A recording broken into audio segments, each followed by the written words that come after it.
Accuracy of information on social media by me, George Craig. My research question is how valid is information on social media platforms such as Facebook, and how do people use information that is on them? I developed this research question because one of the themes in the stimulus materials was that social media and the internet provide people with a significant amount of information. So I asked how accurate this information is that people are applying from social media platforms. This is important because of how many people use social media, such as Facebook, and because the false information that's on the media platforms can shape what people believe and in turn affect their choices and behavior. According to the Pew Research Center, Facebook remains the primary platform for most Americans. Roughly 2/3 of U.S. adults, or 68%, now report they are Facebook users, and roughly 3/4 of those users access Facebook on a daily basis. As you can see in this chart, from 2005 to 2013, the percent of adult internet users on social media increased from 8% to 72%. So the problem with this is that if people are shaping their beliefs from information that isn't verified, then it will lead to many people having inaccurate viewpoints. Also, since the majority of Americans are using Facebook to acquire their news, then it ensues that a significant number of people will be basing their beliefs from questionable sources. A lot of the internet information on sites such as Facebook is believed because people are inclined to believe the information they want to hear and they ignore the truth in favor of faulty information.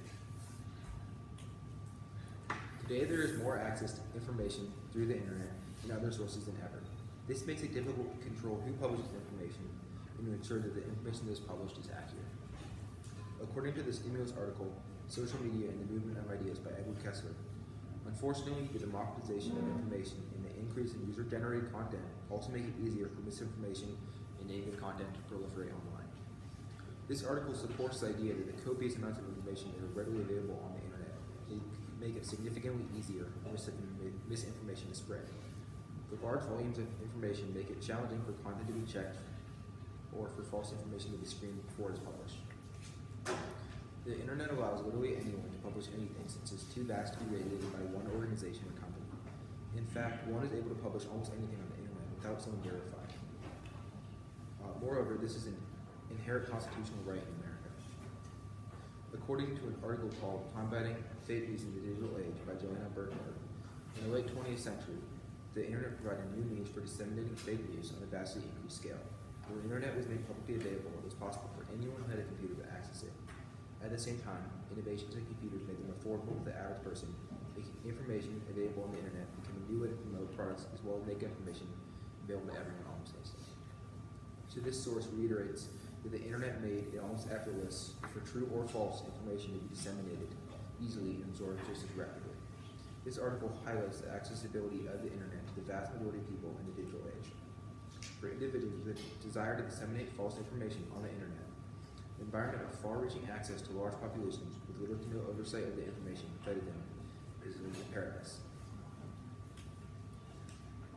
So there's no way to verify this information since it is so laborious to check and control who publishes information online, especially through social media. The information on these sites is rarely verified and frequently false. This makes sources like social media the most unreliable to gain information. Nevertheless, a lot of people use social media to get their news. In an article called Getting Fake Information Spreading Over the Facebook, it says social networks have involved more and more users who search for and share information extensively and frequently. Tremendous evidence in Facebook, Twitter, Flickr, and Google Plus alike shows that such social networks are the major information sources as well as the most effective platforms for information transmission and exchange. This source demonstrates that increasingly social networks are becoming ways of obtaining information for more and more people. It highlights the increase in how many people get information from social media, which is problematic because, as mentioned, these sources are not accurately informing people.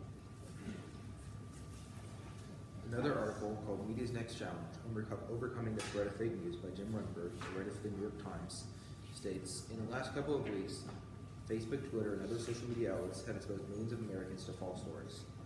This author also highlighted the serious issues of fake news in social media from the perspective of someone working in traditional media, or from someone in traditional media working at a newspaper. From this perspective, the majority of unverified information is coming from social media sites. Many people are aware that information on social media is not always accurate, but they choose to believe it anyway. Why is it that people are choosing to believe information that they know may be suspect? It may have to do with an inability to decipher between true and false information and having the resources to figure out which is which. In an article called Why the Fact Checking at Facebook Needs to Be Checked by Brendan Nyhan, who's a professor at the University of Michigan, says, false information with previous encounter feels more familiar, producing a feeling of fluency that causes us to rate it as more accurate than information we've not seen before. This effect persists even when Facebook's guidelines label as undisputed. This source shows that people do tend to believe fake information if they have been presented with it more than once, because of the familiarity rather than the veracity of it. This creates a situation where inherently incorrect information is spread to more and more people who take it as truth and then farther disseminate it.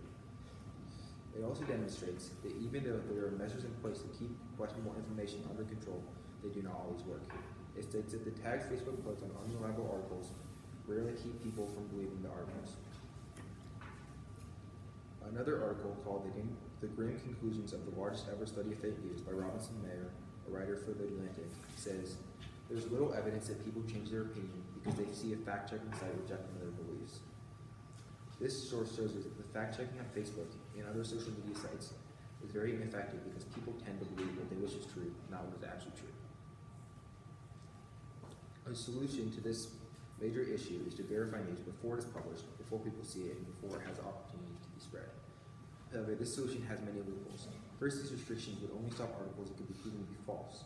Next, there are currently restrictions in place, but they mostly focus on monitoring content that has already been published and seen by social media users, which is too late for stopping falsehood for some people. There's also a value conflict problem with this solution because restrictions on what is published run contrary to our constitutional rights. The First Amendment of the U.S. Constitution clearly states that freedom of its citizens to speech and of the press. Americans are supportive of freedom of the press and are particularly cautious of any organization overseeing or evaluating the information in the press. So, in conclusion, the amount of misinformation on Facebook and the rest of social media is an extremely important issue, and a solution needs to be found. People do not realize how much the information that they read is inherently false, and even if they do not want to acknowledge it.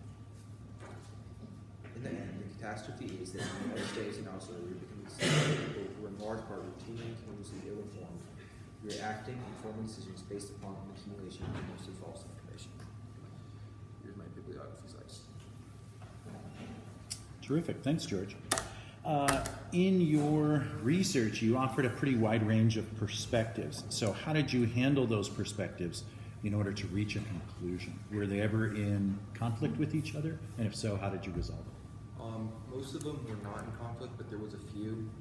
I think that the one from the New York Times writer was different than most other ones because it explicitly stated that false information was coming from social media. And then as a follow-up, how did you use the conclusions and questions of the authors that you quoted in order to come up with your own conclusion? I sort of inferred from the author's quotes that my solution, which was to stop information before it was published, because some were saying that once people had seen it, they were already influenced by it. So you could conclude that stopping people before they saw the information would be a good solution. Okay, good. Thanks, George.